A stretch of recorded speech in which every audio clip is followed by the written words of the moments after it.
EVM VVPAT पर क्या गिर गया चुनाव आयोग। जी हां, सुप्रीम कोर्ट ने चुनाव आयोग से दागे तीखे सवाल।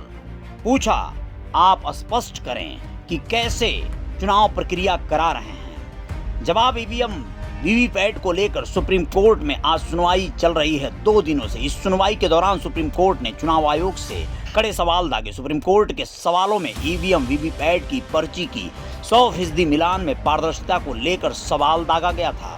साथ ही चुनावी प्रक्रिया में पवित्रता होने की भी बात कही गई थी। ऐसे में आप लोगों को बता दें, सुप्रीम कोर्ट ने चुनाव आयोग से ये भी जवाब तलब किया कि वो बताएं कि स्वतंत्र और निष्पक्ष चुनाव सुनिश्चित कराने के लिए उन्होंने क्या कुछ कदम उठाए हैं। इन सब के बारे में सुप्रीम कोर्ट ने डिटेल में चुनाव आयोग से बताने को कहा है। सुप्रीम कोर्ट ने कहा है कि चुनाव कराने वक्त किसी को भी ऐसा नहीं लगना चाहिए कि जो किया जाना चाहिए था वह नहीं किया गया। गौरतलब है, ईवीएम वीवीपैट की पर्ची की 100% मिलान के मामले में सुप्रीम कोर्ट की 2 जजों की बेंच में सुनवाई चल रही है। इस बेंच में सुप्रीम कोर्ट के जज जस्टिस संजीव खन्ना और जस्टिस दीपांकर दत्ता हैं।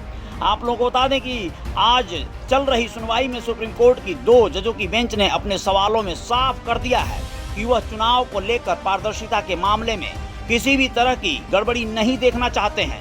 साथ ही जनता के विश्वास को भी चुनावी प्रक्रिया को लेकर हनन होते नहीं देखना चाहते हैं, क्योंकि सुप्रीम कोर्ट की इस बेंच ने साफ तौर पर चुनाव आयोग के वकील मनेंद्र सिंह से सवाल दागा कि ईवीएम के साथ छेड़छाड़ ना हो सके, इसके लिए आपकी तरफ से क्या प्रक्रिया अपनाई जा रही है। इस सवाल के साथ सुप्रीम कोर्ट की बेंच ने याचिकाकर्ताओं की तरफ से कोर्ट में पेश की गई पार्लियामेंट्री स्टैंडिंग कमेटी की रिपोर्ट का भी हवाला दिया और चुनाव आयोग से पूछा कि आप अपना रुख साफ कीजिए। सुप्रीम कोर्ट के सवालों के जवाब में चुनाव आयोग के अधिकारी ने बताया कि ईवीएम में 3 यूनिट होते हैं, जो कि बैलेट यूनिट, कंट्रोल यूनिट और वीवीपैट यूनिट है। इसमें बैलेट यूनिट सिंबल के लिए, कंट्रोल यूनिट डाटा कलेक्ट करने के लिए और वीवीपैट वेरिफिकेशन के लिए होता है। इस पर सुप्रीम कोर्ट की बेंच ने सवाल किया कि क्या इसके प्रोग्राम मेमोरी में किसी भी तरह से छेड़छाड़ या बदलाव किया जा सकता है, जिस पर चुनाव आयोग का जवाब था कि नहीं, इसे बदला नहीं जा सकता है, क्योंकि यह एक फर्मवेयर है।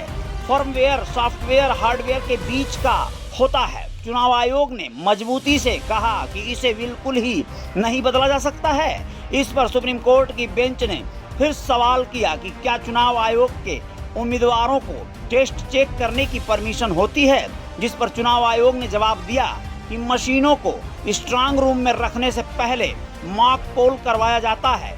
इसी वक्त उम्मीदवारों को रैंडम मशीनें लेने और उसकी जांच करने के लिए मॉक वोटिंग कराई जाती है। सुप्रीम कोर्ट में अभी भी ईवीएम वीवीपैट की सुनवाई चल रही है। हालांकि इस पर क्या फैसला आता है फिलहाल कहा नहीं जा सकता, लेकिन सुप्रीम कोर्ट ने चुनाव आयोग पर सवालों की झड़ी लगा दी है।